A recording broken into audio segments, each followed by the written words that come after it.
السلام علیکم ورحمۃ اللہ وبرکاتہ۔ الحمد للہ رب العالمین، والصلاة والسلام على سید الانبیاء والمرسلین وعلى آلہ وصحبہ اجمعین، اما بعد، اعوذ باللہ من الشیطان الرجیم۔ لقد من اللہ علی المؤمنین اذ بعث فیہم رسولا من انفسہم یتلو علیہم آیاتہ وَيُزَكِّيهِمْ وَيُعَلِّمُهُمُ الْكِتَابَ وَالْحِكْمَةَ وَإِن كَانُوا مِن قَبْلُ لَفِي ضَلَالٍ مُبِينٍ۔ وقال النبي صلى الله تعالى عليه وسلم: بعثت لأتمم مكارم الأخلاق، أو كما قال عليه الصلاة والسلام۔ صدق الله مولانا العظيم وصدق رسوله النبي الكريم، نحن على ذلك من الشاهدين والشاكرين، والحمد لله رب العالمين۔ اللهم صل على سيدنا محمد وعلى آل محمد كما صليت على إبراهيم وعلى آل إبراهيم إنك حميد مجيد۔ اللهم بارك على محمد وعلى آل محمد كما باركت على إبراهيم وعلى آل إبراهيم إنك حميد مجيد۔ رب اشرح لي صدري ويسر لي أمري واحلل عقدة من لساني يفقهوا قولي۔ معزز و مکرم سامعین کرام، برادران ملت، بزرگوں اور دوستوں، ہم میں سے ہر ایک مسلمان جانتا ہے یہ ربیع الاول کا مہینہ ہے، جس مہینے میں میرے اور آپ کے آقا تاجدار مدینہ احمد مجتبیٰ محمد مصطفیٰ صلی اللہ علیہ وسلم کی ولادت اور باسعادت ہوئی تھی، آپ صلی اللہ علیہ وسلم کی پیدائش ہوئی تھی۔ آپ صلی اللہ علیہ وسلم کی پیدائش رہتی دنیا تک کے انسانوں کے لیے ہدایت کا ذریعہ ہے۔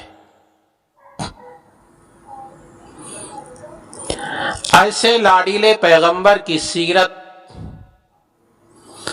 اور ایسے لاڈیلے پیغمبر کی زندگی ہم میں سے ہر مسلمان کو معلوم ہونا چاہیے۔ ہم میں سے ہر مسلمان نبی کی سیرت کو معلوم کر کے عمل بھی کرنا چاہیے۔ میرے دوستو، رسول اللہ صلی اللہ علیہ وسلم پوری انسانیت کے لیے سب سے بڑے محسن ہیں۔ پورے انسانیت پر اگر کسی کا احسان ہے تو پیارے آقا حضرت محمد رسول اللہ صلی اللہ علیہ وسلم کا احسان ہے۔ دنیا کو آپ ہی کے ذریعے ہدایت کا نور ملا۔ پوری دنیا ایک اللہ کو بھول چکی تھی، طرح طرح کی گمراہیوں میں مبتلا تھی، ظلم، ستم، چوری، ڈاکہ زنی، بے حیائی، بدکاری، کوئی برائی ایسی نہ تھی جو ان میں نہ پائی جاتی ہو۔ ہر قسم کی برائی آقا کی پیدائش سے پہلے اور آقا کی نبوت سے پہلے کے دور میں انسانوں میں پائی جاتی تھی۔ ہر طرف اندھیرا ہی اندھیرا تھا، کوئی ایسا نہ تھا جو ان کو سادہ اور سیدھا راستہ بتاتا، پاکیزہ زندگی کی رہنمائی کرتا۔ ایسے حالات میں اللہ کے آخری نبی سرور دو جہاں حضرت محمد مصطفیٰ صلی اللہ علیہ وسلم ہدایت کا نور لے کر آئے، لوگوں کو سیدھا راستہ دکھایا، دنیا کو ایک نیا پیغام، نئی طرز زندگی، نئی طور طریقے سکھائے، تمام اخلاقی خوبیوں سے دنیا کو سنوارا، ہر طرف روشنی پھیلی، گھر گھر آسمانی ہدایت سے چمک اٹھے۔ اتنے بڑے محسن کی سیرت سننا یا اتنے بڑے محسن کی صورت اور سیرت کو پڑھنا، اپنی زندگی کے لیے نمونہ بنانا ہمارے لیے بہت ہی سعادت کی بات ہے۔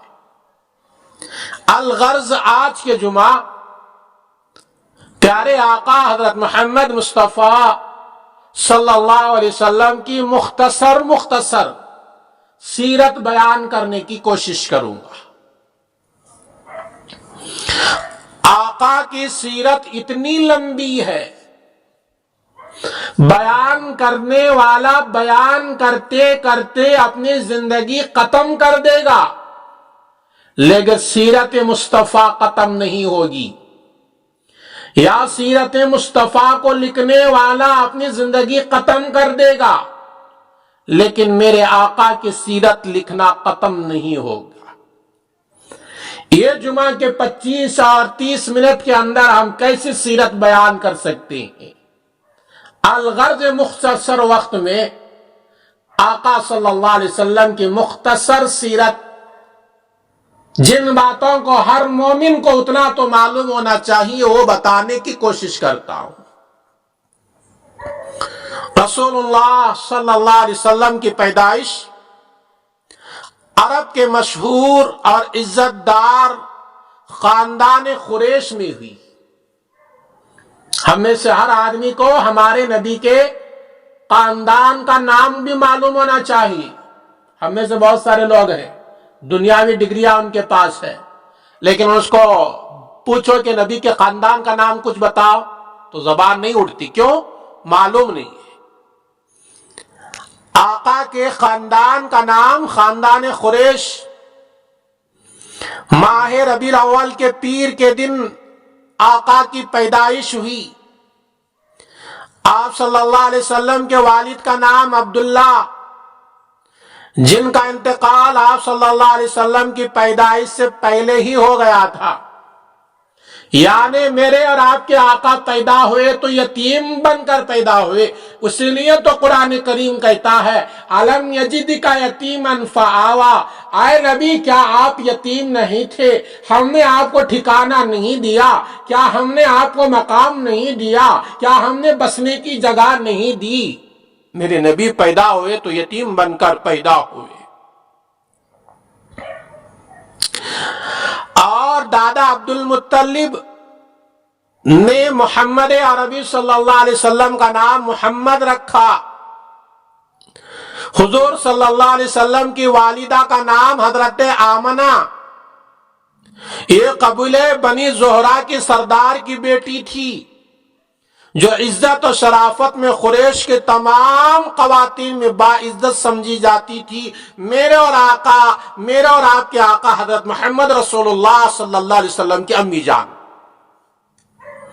آپ صلی اللہ علیہ وسلم کی پرورش قبیلہ بنو سعد میں حضرت حلیمہ سعدیہ کے یہاں تقریباً 4 سال تک ہوئی۔ اس کے بعد والدہ محترمہ کے پاس مکہ واپس آئے، صرف 2 سال ہی میں والدہ کا سایہ بھی نکل گیا، ان کا انتقال ہو گیا۔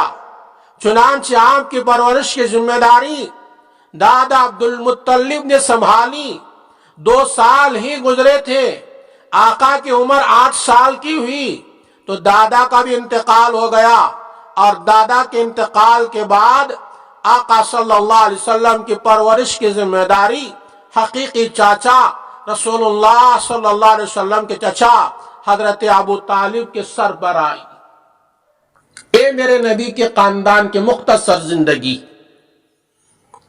آپ بچپن ہی سے پاکیزہ زندگی گزارتے تھے، معاشرے میں ہر طرح کی برائیاں تھیں، ان کو دیکھ کر آپ صلی اللہ علیہ وسلم کو دکھ ہوتا تھا، مگر آپ ان برائیوں کے قریب بھی نہ جاتے تھے، غریبوں کی مدد فرماتے، کمزوروں کو سہارا دیتے، بے کسوں کو تسلی دیتے، سب کی بھلائی چاہتے، سب کے ساتھ اچھا سلوک کرتے، کسی سے وعدہ کرتے تو پورا کرتے۔ آپ کی سچائی امانت داری تو پورے مکے میں مشہور تھی، مکے والے بھی آپ کی بلند خوبیوں کو مانتے تھے، وہ لوگ آپ کو صادق اور امین کہا کر پکارتے تھے۔ الغرض ساری اخلاقی خوبیاں کمال درجے میں آپ کے اندر موجود تھی۔ آپ صلی اللہ علیہ وسلم ابھی نبی نہیں بنے، آپ صلی اللہ علیہ وسلم کے اخلاق کو دیکھ کر، آپ صلی اللہ علیہ وسلم کی زبان کی صفائی کو دیکھ کر میرے آقا کو، میرے نبی کو لوگ صادق یعنی سچا کہہ کر پکارتے تھے، امین یعنی امانت دار کہہ کر پکارتے تھے۔ آج اسی نبی کا کلمہ پڑھنے والے میں بھی ہیں اور آپ بھی ہیں، اور مسلمان کہلانے والا ہر مسلمان بھی ہے۔ ہمارے اندر وعدے کا لحاظ نہیں، ہماری زبان میں سچائی نہیں، ہمارے گفتگو میں سچائی نہیں، ہمارے اخلاق بگڑے ہوئے ہیں، تو ہمارے نبی کے اخلاق اور ہمارے اخلاق کے اندر زمین و آسمان کا فرق ہے۔ میرے دوستو، یہ ربیع الاول کے مہینے میں نبی کی سیرت ہمیں بیان کر کے امت کو یہ بتانا پڑ رہا ہے، آئے لوگو تمہاری زندگی بھی محمد عربی صلی اللہ علیہ وسلم کی زندگی کے مطابق ہونا چاہیے۔ ایسا نہیں آپ 12 ربیع الاول کو ڈی جے بجائیں، جھنڈیاں لینے اور محلے کوچوں بازاروں میں گھومیں، اور اس کا مطلب یہ آپ سمجھ گئے ہوں گے ہم رسول اللہ سے محبت کرنے والے، ہم رسول اللہ پر جان فدا کرنے والے۔ میرے دوستو، یہ محبت کی علامت نہیں ہے، یہ محبت کی پہچان نہیں ہے۔ محبت کی علامت یہ نبی کے اخلاق ہمارے زندگی میں آ جائے، محبت کی پہچان یہ نبی کے سنتیں ہمارے زندگی میں آ جائے، محبت کی پہچان یہ نبی کا لایا ہوا دین عورت تک پہنچانے کی فکر کرے۔ یہ میرے دوستو محبت کی پہچان ہے۔ میرے دوستو، حضور صلی اللہ علیہ وسلم کی نبوت اور سب سے پہلے ایمان لانے کی بات سنو۔ رسول اللہ صلی اللہ علیہ وسلم غار حرا میں اللہ کی عبادت میں مشغول ہوتے تھے۔ آپ صلی اللہ علیہ وسلم کی نبوت کی مبارک گھڑی آپ پہنچی تھی۔ آپ صلی اللہ علیہ وسلم بچپن سے لے کر 40 سال تک کی زندگی مکہ المکرمہ میں گزارے۔ 40 سال جیسے قریب قریب آتا رہا۔ آپ صلی اللہ علیہ وسلم اللہ کی عبادت کے لیے غار حرا میں داخل ہوتے، اور وہاں اللہ کے دھیان میں، اللہ کے ذکر میں، اللہ کی عبادت میں متوجہ ہوتے تھے۔ غار حرا میں میرے آقا تشریف فرما ہے، حضرت جبرائیل غار حرا میں تشریف لائے، سورہ اقرا کی 5 پہلی آیتیں پڑھ کر سنائیں۔ اقرا بسم ربک الذی خلق۔ آپ صلی اللہ علیہ وسلم نے اسی وقت سے نبی ہونے کا اعلان فرما دیا۔ آپ صلی اللہ علیہ وسلم کے گردن پر نبوت کا بھاری بوجھ ڈالا گیا۔ نبوت مل جانے کے بعد رسول اللہ صلی اللہ علیہ وسلم نے تبلیغ شروع کر دی۔ عورتوں میں سب سے پہلے آپ کی ہمدرد اور غمخوار زوجہ محترمہ حضرت خدیجہ رضی اللہ تعالی عنہا نے اسلام قبول کر لیا۔ مردوں میں حضرت ابو بکر صدیق رضی اللہ تعالیٰ عنہ جو میرے اور آپ کے آقا حضرت محمد رسول اللہ صلی اللہ علیہ وسلم کے بہت ہی قریبی دوست تھے۔ لڑکوں میں آپ صلی اللہ علیہ وسلم کے چچا ابو طالب کے بیٹے حضرت علی رضی اللہ تعالیٰ عنہ نے سب سے پہلے اسلام قبول کر لیا، اور خادموں میں آپ صلی اللہ علیہ وسلم کے چہیتے خادم حضرت زید بن حارثہ رضی اللہ تعالی عنہ نے اسلام قبول کر لیا۔ یہ چاروں حضرات پہلے ہی دن مسلمان ہو گئے۔ ان حضرات کا ایمان لانا حضور اکرم صلی اللہ علیہ وسلم کی نبوت سے پہلے کی زندگی سے بخوب واقف تھے۔ آپ صلی اللہ علیہ وسلم کے سچے نبی ہونے کی روشن دلیل تھی۔ میرے دوستو، یہ چار لوگ ہیں۔ عورتوں میں حضرت خدیجہ الکبریٰ پہلے ایمان لائی، مردوں میں ابو بکر صدیق ایمان لائے، بچوں میں حضرت علی مرتضیٰ ایمان لائے، اور غلاموں میں حضرت زید بن حارثہ رضی اللہ تعالی عنہم اجمعین نے ایمان لایا۔ مکے والوں پر آپ کی دعوت کا اثر اور مسلمانوں کو تکلیف دینے کا سلسلہ شروع ہوا۔ نبوت مل جانے کے بعد رسول اللہ صلی اللہ علیہ وسلم نے تبلیغ شروع کر دی، لوگوں کو دین کی باتیں بتاتے، سیدھی سچی راہ دکھاتے، ایک اللہ کی عبادت، اچھے اخلاق کی تعلیم دیتے، ہر طرح کی برائیوں سے رہنے کی اور دور رہنے کی ہدایت دیتے۔ انہیں اللہ کا لایا ہوا پیغام یعنی قرآن مجید کی آیتیں پڑھ پڑھ کر سناتے، نبوت کی نشانیاں دکھاتے، مگر وہ لوگ آپ کی دعوت قبول نہ کی، ہر ممکن کوشش کرتے دعوت کو رد کرنے کی، مگر اللہ کے رسول سب کچھ برداشت کرتے ہوئے اللہ کا دین لوگوں کو پہنچاتے رہے۔ معاشرے میں کچھ کمزور شریف قسم کے لوگ تھے جو آپ کے سچائی پر ایمان لائے اور ایک اللہ کے پرستار بن گئے۔ مکے کے لوگوں کو بھی گوارا نہ ہوا، ان مسلمانوں پر ظلم و ستم کے پہاڑ توڑنا شروع کر دیے، لیکن صحابہ کرام کے دلوں میں ایمان و یقین کی حلاوت بیٹھ چکی تھی، اس لیے آپ نے ان سب کو برداشت کیا اور پیغمبر حضور اکرم صلی اللہ علیہ وسلم کے گرویدہ بن کر زندگی گزاری۔ میرے دوستو، آپ صلی اللہ علیہ وسلم جیسے نبی بنے اور مکہ المکرمہ میں نبوت کا اعلان کیا تو وہ لوگ جو رسول اللہ کو صادق کہتے تھے رسول اللہ کو جھوٹا کہنا میں اتر آئے، رسول اللہ کو تکلیف دینے پر اتر آئے، رسول اللہ کو گالیاں دینے پر اتر آئے، رسول اللہ کو مارنے پر اتر آئے، رسول اللہ کو اپنے شہر سے نکالنے پر اتر آئے، رسول اللہ کو جان سے ختم کرنے پر بھی اتر آئے۔ میرے دوستو، یہ دنیا کا دستور ہے، یہ دنیا کا نظام ہے، جو صحیح آواز لگاتا ہے لوگ اس کے دشمن بن جاتے ہیں، لوگ اس سے دور ہو جاتے ہیں۔ ایسے لوگوں کو چاہیے گھبرانے کی ضرورت نہیں، تمہارے ساتھ اللہ کی مدد ہوتی ہے، تمہارے ساتھ اللہ کا سہارا ہوتا ہے، اللہ کا دین صحیح پہنچاتے رہو، اللہ مقدر کی روزی بھی دے گا، اللہ عزت کی چوٹیوں پر چڑھائے گا، اور زندگی کے اندر اللہ تعالیٰ راحتیں اور خوشیاں بھی دے گا۔ میرے نبی کے ساتھ یہی ہوا اور صحابہ کے ساتھ بھی یہی ہوا۔ صحابہ کو تکلیف دیتے تھے لیکن صحابہ برداشت کیے، لیکن صحابہ برداشت کرنے کے سلسلے میں اللہ تعالیٰ نے صحابہ کو پروانہ دے دیا، رضی اللہ عنہم ورضوا عنہ، میرے صحابہ سے میں راضی ہوں اور صحابہ مجھ سے راضی ہیں، اللہ کا پیغام ملا۔ میرے دوستو، یہ میری نبی کی سیرت ہے۔ نبی کی سیرت معلوم کرو، اپنی زندگی کو نبی کی سیرت کے نمونہ بناؤ، تبھی تو مسلمان کامیاب ہے۔ آپ صلی اللہ علیہ وسلم کو مکے والے جب زیادہ تکلیف دینے لگے تو آپ صلی اللہ علیہ وسلم نے طائف میں اسلام کی دعوت دینے کے لیے تشریف لے گئے۔ سن 10 عیسوی میں مکے والوں کو مسلسل دعوت دینے کے بعد آپ صلی اللہ علیہ وسلم اس خیال سے طائف تشریف لے گئے، اگر طائف والوں نے اسلام قبول کر لیا وہاں اسلام کے پھیلنے کا بنیاد پڑ جائے گی۔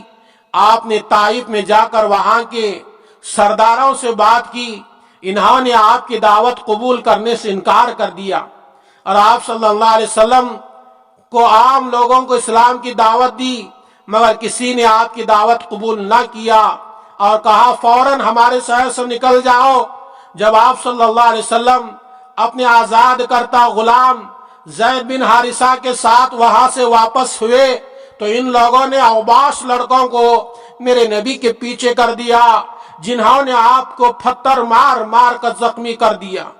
کسی طرح بچ کر آپ صلی اللہ علیہ وسلم ایک انگور کے باغ میں تشریف لے گئے۔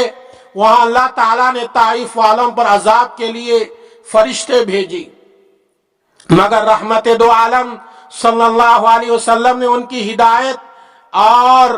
ہدایت کے لیے دعا فرمائی اور فرشتوں سے کہا، نہیں، میں رحمت للعالمین بن کر آیا ہوں، میں طائف والوں کے لیے بد دعا نہیں کروں گا۔ میرے دوستو، میرے نبی جب طائف کو اس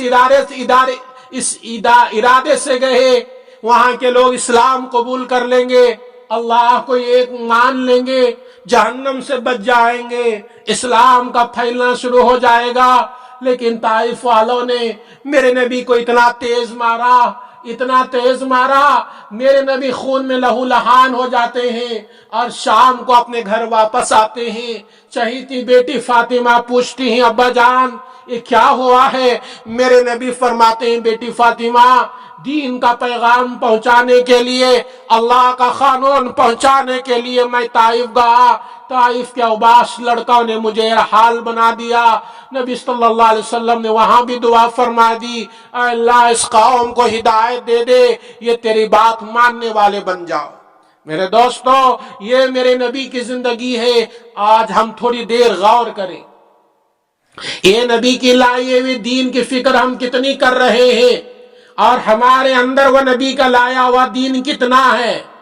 آج ہم ربیع الاول کا مہینہ آتا ہے، جلسے اور جلوس منا لیتے ہیں، اور رسول اللہ کے نام پر بریانی تقسیم بھی ہوتی ہے، مٹھائی تقسیم بھی ہوتی ہے، کھیل تماشا بھی چلتا ہے، اور ہم سمجھتے ہیں کہ ہم محمد عربی صلی اللہ علیہ وسلم کی محبت کا حق ادا کر دیا۔ نہیں میرے دوستو، یہ تمہارے سوچ غلط ہے۔ محمد عربی صلی اللہ علیہ وسلم کی محبت یہ ہے کہ تمہاری زندگی میں رسول اللہ کی سنت زندہ ہونا چاہیے، تمہاری زندگی میں نماز جیسا عمل زندہ ہونا چاہیے، تمہاری زندگی میں رسول اللہ صلی اللہ علیہ وسلم جو دین لے کر آ کر تمہاری زندگی تک پہنچائے وہ دین زندہ ہونا چاہیے۔ جب ہی تو میری نبی کو خوشی ہوگی اور جب ہی تو رب العالمین تم سے راضی ہوگا۔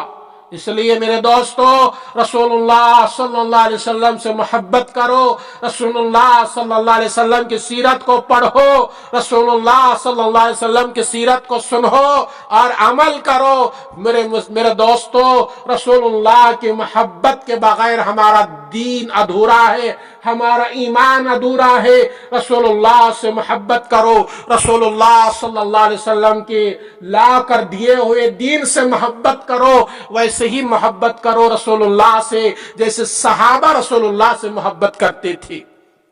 جس دن میرے اور آپ کے آقا حضرت محمد رسول اللہ صلی اللہ علیہ وسلم کا انتقال ہوا تو رسول اللہ صلی اللہ علیہ وسلم جس خچر پر سوار ہوتے تھے یا جس گدھے پر سوار ہوتے تھے، وہ گدھا ایک کنویں میں جا کر اپنی جان کو گنوا دیتا ہے اور کہتا ہے جب رسول اللہ صلی اللہ علیہ وسلم دنیا میں نہیں ہے تو میں رہ کر کیا فائدہ۔ وہ خچر یا گدھا یہ کنویں میں جا کر اپنی جان کو ختم کر دیتا ہے۔ جب رسول اللہ صلی اللہ علیہ وسلم کی وفات ملتی ہے تو ایک صحابی کا بیٹا جا کر کہتا ہے، ابا جان رسول اللہ کا وصال ہو چکا، رسول اللہ کا انتقال ہو چکا، آقا دنیا سے چل گئے۔ وہ صحابی کہتے ہیں، اللہ آج تک ان آنکھوں سے رسول اللہ کا دیدار ہوتا تھا، جب رسول اللہ صلی اللہ علیہ وسلم دنیا میں نہیں رہے میری آنکھوں کی بینائی کو ختم کر لے، مجھے اندھا بنا دے۔ اللہ نے فوراً ان کی دعا کو قبول کر لیا اور ان کی بینائی چلے گئی۔ یہ میرے دوستو، یہ صحابہ کا عشق تھا محمد عربی رسول اللہ صلی اللہ علیہ وسلم سے۔ آج ہم کیا سمجھتے ہیں؟